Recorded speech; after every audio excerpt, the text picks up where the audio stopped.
L'Erol.net, s'informer en temps réel. Cerise sur le gâteau, un verdict qui a été d'une motivation limpide que l'Afrique apporte sa contribution à la théorisation des crimes internationaux et qu'on réalise ce qu'on appelle chez nous, militants des droits de l'homme, le refus de l'imprescriptibilité et donc de la localisation d'un procès des faits commis au Tchad qui sont jugés au Sénégal. Vous comprendrez évidemment notre satisfaction, même s'il nous reste encore du chemin. Mais déjà, que cette culpabilité soit reconnue, c'est la base d'une motivation incontestable qui satisfait à tous les puristes. Et aujourd'hui, un grand challenge qui a été relevé par l'Afrique et qui montre également que l'Afrique est prête aujourd'hui à prendre ses propres destinées, à s'engager dans la lutte contre l'impunité, même si aujourd'hui la Cour pénale internationale arrivait à disparaître, nous sommes rassurés que les Africains peuvent juger en Afrique leurs profits et en respectant les standards internationaux et en utilisant tous les moyens de preuve admis pour faire la lumière sur des faits qui leur sont soumis. Je pense qu'une des vertus de la justice, c'est d'ouvrir la porte à la réconciliation. Il ne peut pas y avoir de réconciliation sans vérité. Aujourd'hui que la vérité est faite, la victime qui voit son statut de victime être reconnue est prompte à pardonner. Parce qu'elle sait ce qui s'est passé et elle sait qu'elle ne peut plus refaire l'histoire. La première question à laquelle la victime se pose, c'est pourquoi ça? Et après cette question, elle se dit, mais comment en est-on arrivé à cela? Et une fois que ces questions sont résolues, la victime se dit, mais il faut vivre avec. Et c'est ce qui permet à la victime dont la qualité est reconnue, ce qui fait qu'elle est prompte à reconnaître. Et donc, comme l'a dit Jacqueline Moudina aujourd'hui, ce verdict ouvre la perspective d'une réconciliation nationale au Tchad. Et cela n'aurait pas été envisageable, n'eût été cette justice qui a été rendue. Donc, pour dire une nouvelle fois, toute l'importance de la justice dans une société humaine. Oui, je pense que le cas de Khadija Hassan est emblématique.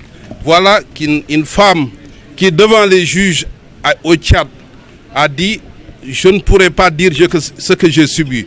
Mais une fois à Dakar, là où le tribunal de l'histoire se tiendra, je dirai ce qui s'est passé. Et cette femme, au vu, au su de tout le monde, relayée par les télévisions à travers le monde, a décrit comment elle a été violée. Et ces femmes de Wadidoum, rappelez-vous, 9 femmes qui ont été envoyées dans un camp militaire, avec des militaires qui sont restés plus d'1 an sans leurs femmes, ces femmes qui ont servi d'esclavage sexuel. À Kalaïd également, même chose, que ces femmes aient eu le courage. Rappelez-vous de Kaltouma, cette hôtesse de l'air qui a été cueillie à l'aéroport de N'Djamena avec sa tenue d'hôtesse et qui est restée 1 an en prison avec la même tenue et qui a reconnu les viols publiquement dont elle a souffert. Donc, il fallait rendre hommage à ces dames, de par leur abnégation, de par leur volonté inébranlable vers la tenue d'un procès. Et je pense que c'est un exemple pour toutes les victimes en Afrique. Savoir dépasser leur personne et œuvrer pour le devenir de l'humanité. Sans justice, l'humanité périra, comme disait Hegel. Et je pense que ce procès, à tout point de vue, est exemplaire du point de vue de ses victimes, mais du point de vue, comme je l'ai dit, de l'Afrique, qui aujourd'hui montre qu'elle s'engage résolument et obstinément vers l'éradication de l'impunité. Oui, la procédure de réparation, le Code de procédure pénale du Sénégal dit, une fois que la culpabilité est établie, le tribunal statue sur les intérêts civils. Et ça, nonobstant tout appel. Donc évidemment, va s'ouvrir très bientôt la phase des intérêts civils. Demain, nous aurons une audience de mise en état avec la Chambre. Et la Chambre va décliner son programme. Comment elle entend faire en sorte que cette audience de mise en état d'intérêt civil se tienne.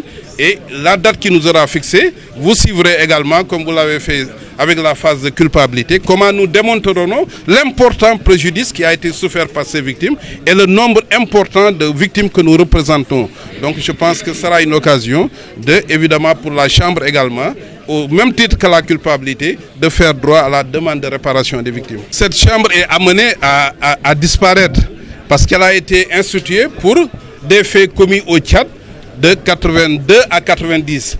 Et il est important aussi de rappeler qu'à l'origine, l'information ne visait pas Hissène Habré. L'information visait des faits qui ont été commis de 82 à 90. Et tout le monde pouvait, au vu des éléments découverts par les juges, être traduit devant cette chambre. Il se trouve que les personnes qui ont été visées sont celles qui ont été finalement jugées à N'Djamena. Et M. Senabré se trouvait au Sénégal. C'est lui-même qui a créé les conditions de la compétence du Sénégal en se réfugiant au Sénégal. Et c'est pourquoi il a été, donc je crois, jugé ici au Sénégal dans les conditions que vous savez. Donc, oui, parce qu'elle a été instituée pour des faits. Mais le plus important aujourd'hui, c'est que vous êtes au courant de cette réforme au niveau de la Cour africaine des droits de l'homme et des peuples, tendant à l'institution d'une chambre africaine qui va se charger de juger les faits qualifiés de crimes et qui seraient reprochés à des Africains.